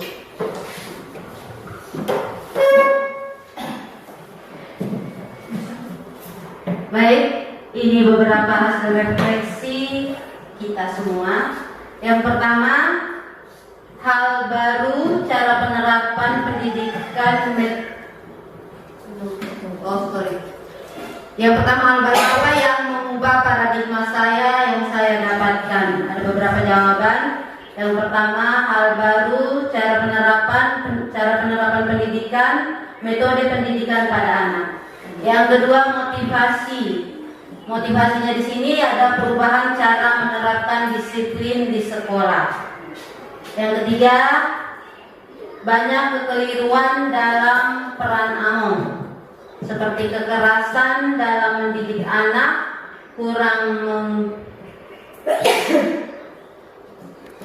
kebebasan anak dibatasi. Selanjutnya, hal baru yang mengubah paradigma yaitu tentang memberikan apresiasi yang tepat pada siswa, yaitu apresiasi tidak hanya diberikan dengan hadiah, tapi ada cara yang lebih efektif dari itu. Yang kedua,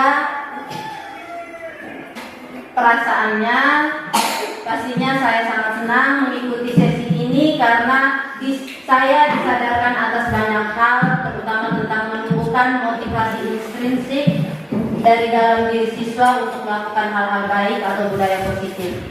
Yang ketiga, peran AMOM yang cenderung saya lakukan selama ini adalah membuat orang merasa bersalah dan peran teman.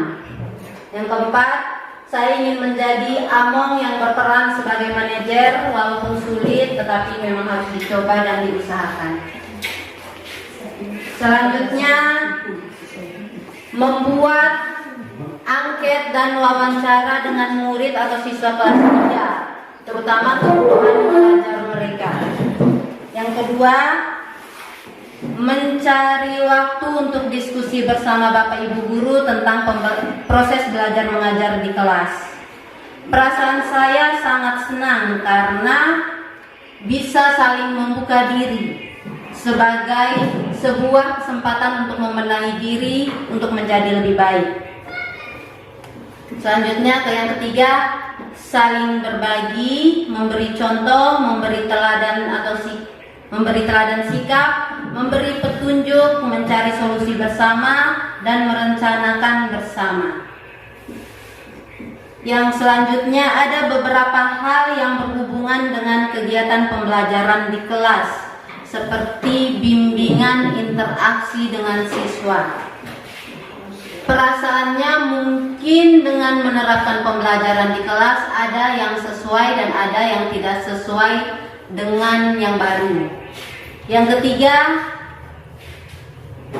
ada dua hal kita sebagai guru dalam membimbing anak, yaitu di depan dan di belakang untuk memberikan contoh dan dorongan. Yang terakhir, hal baru yang mengubah paradigma yang sekarang saya alami adalah pemberian materi sesuai dengan kurikulum yang berlaku. Yang kedua, perasaan yang muncul selama mengikuti kegiatan ini tentang disiplin sudah ditakdirkan dalam pribadi masing-masing pendidik maupun peserta didik. Sekian hasil refleksi kita. tentang materi budaya positif. Sebelumnya saya ingin memberikan saya sebagai saya menyajikan materi, saya juga memberikan refleksi. Refleksi yang saya berikan ini dalam bentuk 4P, yaitu yang pertama tentang peristiwa. Peristiwa yang saya alami pada hari ini sungguh berharga dan ini merupakan pengalaman baru. Saya berbagi dengan teman-teman saya sendiri di sekolah. Dan ini saya harus akui, ini yang pertama. Saya sering berbagi dengan teman-teman di luar gugus, tetapi baru kali ini kali pertama dan saya merasa itu suatu kesempatan dan saya merasa sangat berharga. Pertemuan kita kali ini sangat berharga. Walaupun tadi ada beberapa kendala yang saya hadapi, ketika laptop harus mati mendadak ketika saya mempersiapkan diri untuk mempresentasikan materi, tetapi karena kolaborasi di antara kita yang kuat sehingga presentasi materi dan sesi berbagi kita pada hari ini berjalan lancar. Yang kedua, refleksi saya tentang perasaan. Perasaan saya pada hari ini, saya sangat senang. Saya sangat bahagia ketika saya bisa berbagi dengan teman-teman saya. Awalnya saya merasa gugup. Entah kenapa saya merasa lebih gugup berbagi dengan teman-teman saya sendiri ketimbang berbagi di tempat lain. Itu mulai dari tadi malam saya besok berhasil tidak. Itu yang menjadi perasaan saya hari ini. Saya sangat senang dan luar biasa ketika teman-teman begitu proaktif dalam mengikuti kegiatan ini. Yang ketiga, pembelajaran yang saya dapatkan pada hari ini adalah pentingnya kolaborasi bersama. Pendidikan kita akan berjalan sukses ketika ada kolaborasi dan saling terbuka. Tadi ada refleksi, membuka diri untuk belajar lebih banyak. Yang terakhir adalah penerapan. Refleksi yang keempat, P yang keempat itu penerapan. Semoga kedepannya saya sebagai penyaji materi ini bisa berbuat sesuai dengan materi yang saya sajikan. Walaupun mungkin tidak sepenuhnya, tetapi ada yang saya buat. Dan terakhir harapan untuk teman-teman semua, bahwa setelah kita mendapatkan materi ini bukan paksaan, ini bukan tawaran, tetapi kita mencoba untuk lebih baik lagi berdasarkan hasil refleksi bahwa tadi ada kekeliruan dalam mendisiplinkan anak, kekeliruan atau persepsi yang salah dalam memberikan penghargaan. Semoga kedepannya kita menjadi lebih baik dari hari ini, walaupun tidak sempurna, tapi kita berusaha secara terus-menerus. Saya sekian saja. Saya meminta kesediaan Bapak Kepala Sekolah untuk menutup kegiatan kita pada hari ini. Saya juga meminta nanti perwakilan salah satu teman untuk memberikan respon untuk kegiatan kita hari ini. Baik, Bapak Ibu guru yang saya hormati,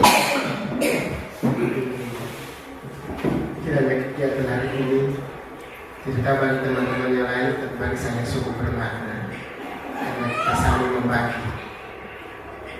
Saya sebagai seorang pimpinan sini tidak mungkin sempurna, tapi dengan kehadiran Ibu Sinta saling membagi apa yang ada pada Ibu Sinta bisa diberikan kepada kita semua. Pada Pak Sarus juga kita juga terima kasih karena kita saling membagi.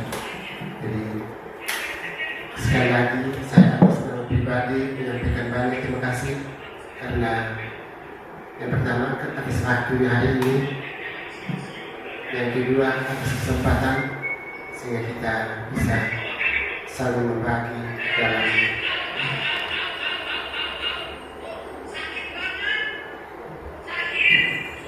dalam kegiatan ini. Kita saling membagi. Terima kasih banyak. kedepannya saya harapkan supaya apa yang sudah diperoleh, yang Bapak Ibu peroleh di tempat lain dari dinas, kegiatan seperti ini dapat kita laksanakan lagi. Saya rasa untuk di sekolah ini kegiatan yang seperti ini mungkin baru pertama kali kita laksanakan. Ke depan kita harapkan supaya apa yang pernah kita dapatkan kita saling membagi. Itu saja. Saya ucapkan banyak terima kasih. Dengan demikian saya tutup kegiatan kita hari ini dengan resmi. Terima kasih. Selanjutnya boleh salah satu Bapak Ibu Guru memberikan respon untuk kegiatan kita hari ini.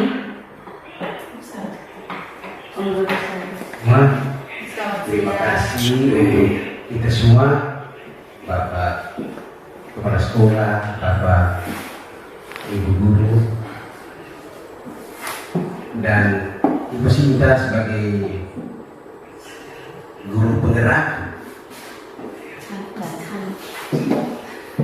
masih calon, masih CGP. Jadi ini calon yang semangat, yang luar biasa juga. Kalau selama ini kita sering dengar atau kita sering lihat Ibu Sinta keluar memberikan materi untuk sekolah-sekolah lain di sekitar.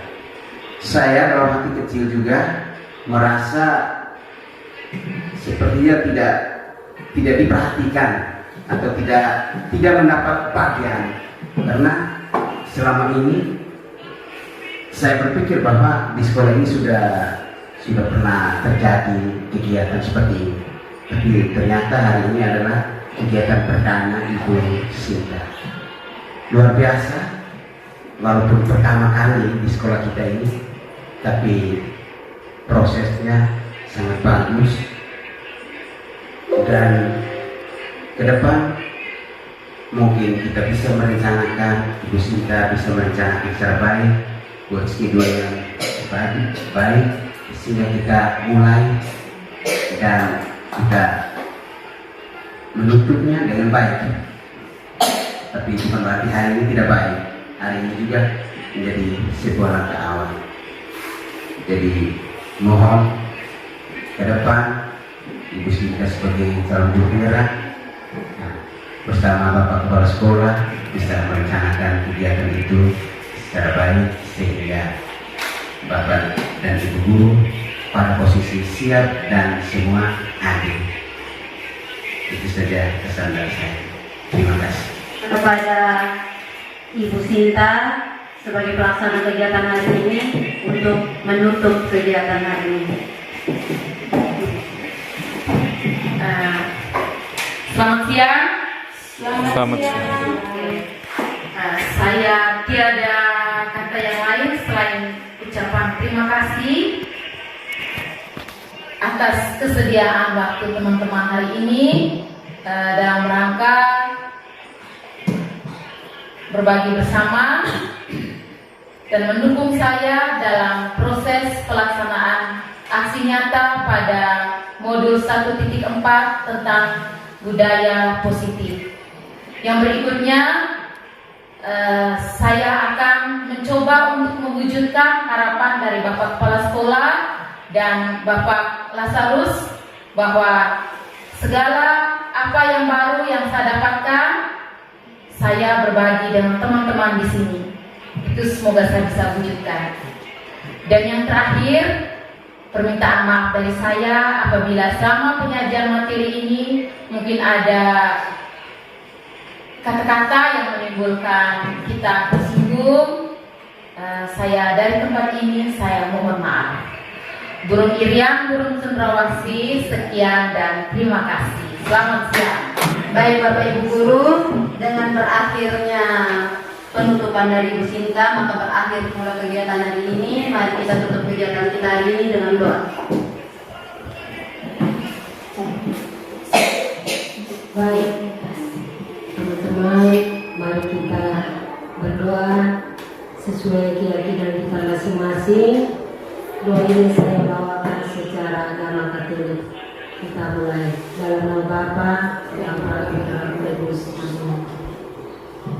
Kembali lagi kami bersyukur dan berterima kasih kepada-Mu ya Bapa atas segala rahmat-Mu. Terlebih khusus pada hari ini, kegiatan kami hari ini adalah kegiatan yang berahmat. Terima kasih atas gerakan Roh Kudus-Mu, sehingga hari ini boleh terjadi kegiatan ini untuk saling berbagi antara satu dengan yang lain, untuk memperkaya diri kami. Juga sebagaimana pada waktu itu umat perdana-Mu untuk saling berbagi, hari ini juga terjadi di sekolah kami untuk saling berbagi. Kami mohon Roh-Mu yang kudus untuk menuntun kami, semoga apa yang kami miliki ini untuk kami bisa meningkatkannya demi kemajuan bagi anak-anak didik kami yang Engkau titipkan kepada kami. Bapa yang Maha Pengasih dan Penyayang, kini pula rahmat-Mu tidak terbatas lewat makanan yang telah disiapkan. Kami mohon berkatilah semuanya, semoga berguna bagi tubuh dan jiwa raga kami. Sebentar lagi kami akan pulang ke tempat kami masing-masing. Jaga serta kami agar kami boleh tiba dengan selamat di sisi keluarga kami. Doa ini kami minta karena Kristus Tuhan kami. Amin. Dalam nama Bapa dan Putra dan Roh Kudus.